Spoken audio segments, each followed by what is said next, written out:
Hello sa inyong lahat! Narito na naman si Mami Essie para mag-share na naman sa inyo ng isang masarap na recipe. Ngayon po ay gagawa tayo ng palitaw sa latik. Pero bago tayo mag-umpisa, kung kayo ay nasa Facebook, don't forget to follow, like, and share. At kung nasa YouTube naman po, wag lang kalimutang mag-subscribe at pindutin ang bell button para lagi kayong updated sa ating mga bagong video. Ngayon, narito po ang ating mga kakailanganing sangkap. Sa paggawa po ng palitaw sa latik, gagamit po tayo ng 2 cups glutinous rice flour. At para po lalong mapasarap natin yung ating masarap na palitaw sa latik, maglalagay po tayo ng 2 cups na buko na kinayod. Ang sasabihin po natin yung malambot lang na buko. At syempre ang langka.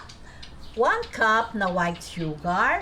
Para naman po sa ating syrup o sabaw ng ating palitaw sa latik, gagamit po tayo ng 3 cups po ito, pero pinagsama ko na po ang 1 cup and a half na unang piga ng gata at 1 cup and a half na pangalawang piga ng gata.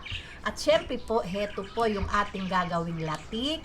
Ito po ay 1 cup and a half na unang piga ng gata. Ngayon, umpisahan po muna natin yung paglalatik. Ayan, gawin po natin itong latik. Paulit-ulit na po yung paggawa ko nito. Siyempre, hintayin lang nating ma-reduce yung gata hanggang mag-oil. Pagka po nag-oil at wala na yung syrup, hahaluin na po natin para po sa paglalatik na po yun. Ayan, balik po tayo. Ngayon, habang hinihintay po nating maluto yung ating latik, ito po ay atin ng titimplahin. Unti-unti lang po yung pagtubig para po matansya natin yung tigas na gusto natin.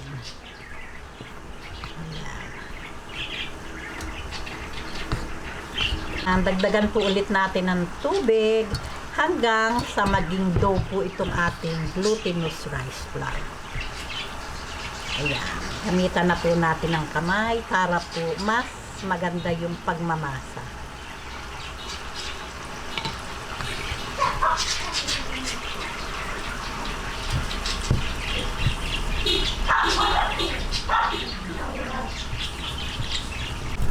Ayan. Pagka po ganito na, ayan, nakagawa na po tayo ng dough. Pagka po ganyang hindi na humahawa sa ating kamay, ay okay na po ito.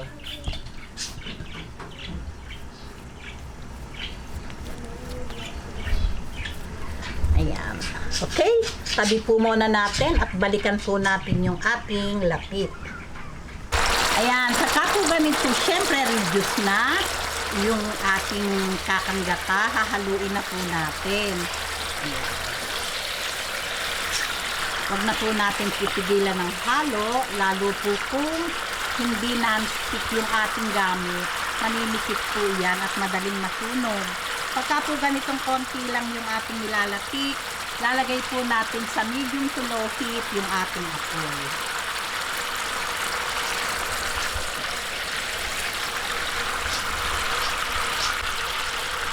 Yan, tuloy-tuloy lang po yung ating paghalo hanggang sa mag-golden brown yung ating ginagawang latik.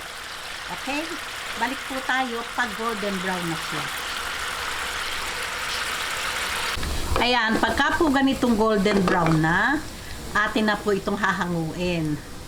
Ayan, tatanggalin po natin siya sa oil kasi mainit po yung oil, masusunog pa po lalo yung ating latik. Okay, ngayon, heto po yung ating pinaglutuan sa latik. Medyo hinaplasan ko lang po yung mantika at magpapakulo po tayo ng tubig para sa ating gagawing palitaw. Ayan, pagka po ganitong kumukulo na, magko-korte lang po tayo ng korting palitaw. Lagay po natin sa tubig. Ayan, ganyan lang po.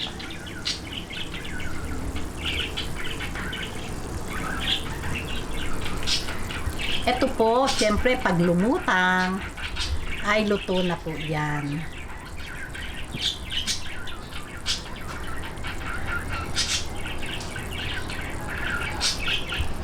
Ayan, ganyan lang po.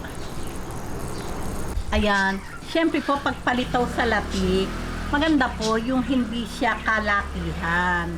Ganyan lang po yung ating gagawin. Ayan. Pag po yan nagsilutang, ay luto na po yan. Nasa inyo naman po yun, syempre, kung ganong kalaki yung inyong gusto.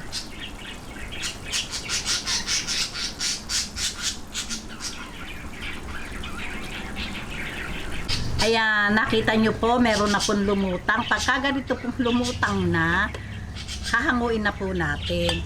Ito pong aking plato, medyo nilagyan ko po ito ng bahagya lang na oil ng aking pinaglatikan para po hindi siya manikit.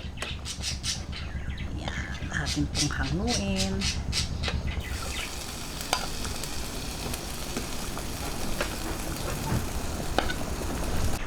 Ayan.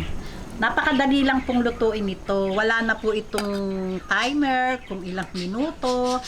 Basta po lumutang. Luto na po yun.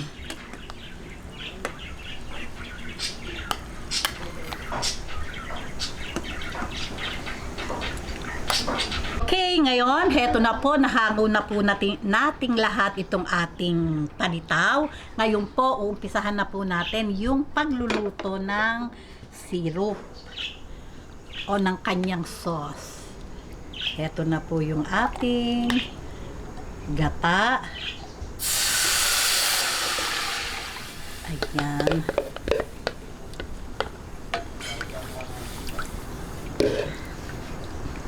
Atin lang pong haluin.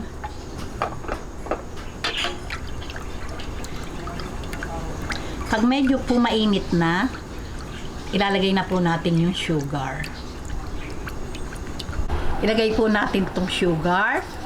Ito pong sugar, 1 cup po ito. Lagay po muna natin itong 3/4 cup.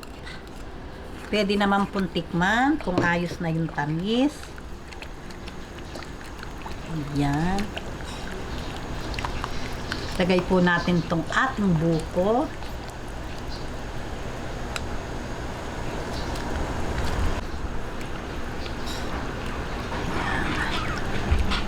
Mga 2 minutes bago natin ilagay yung ating palitaw.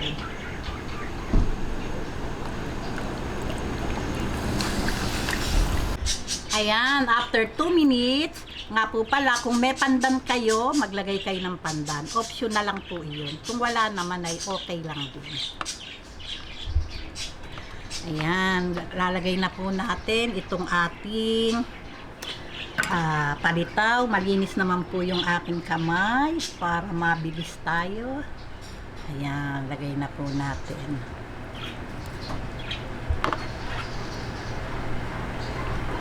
Ayan, natin lang pong haluin. Yung pong sugar, tamang-tama lang po yung 1 cup. Lagay na po natin itong ating langka. Naku, lalo po talagang napakasarap nitong ating masarap na palitaw sa latik.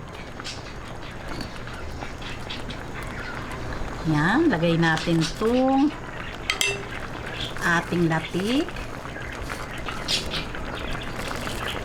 Ayan, o di po ba? Talaga namang yummy-yummy itong napakasarap nating merienda. Ayan, mga 1 minute lang po ito, 1 to 2 minutes ay luto na po itong ating masarap na palitaw sa latik. Ayan, pagka po ganito, ayan, at malapot na din po yung sabaw, ayan, ay okay na po ito. Papatayin na po natin itong ating apoy at ready na po ito para sa masarap na merienda. O, kita nyo naman po, talagang amoy na amoy pa lang, talaga pong napakabango ng ating masarap na palitaw sa latik. Lalo pang pinasarap dahil po sa buko at langka. Gawin nyo na po ito at talaga namang yummy. Ayan, ngayon atin na pong ilagay na sa ating serving bowl. Ayan, talaga naman kung ang lapot ng ating masarap na palitaw with matching buko. O, diba?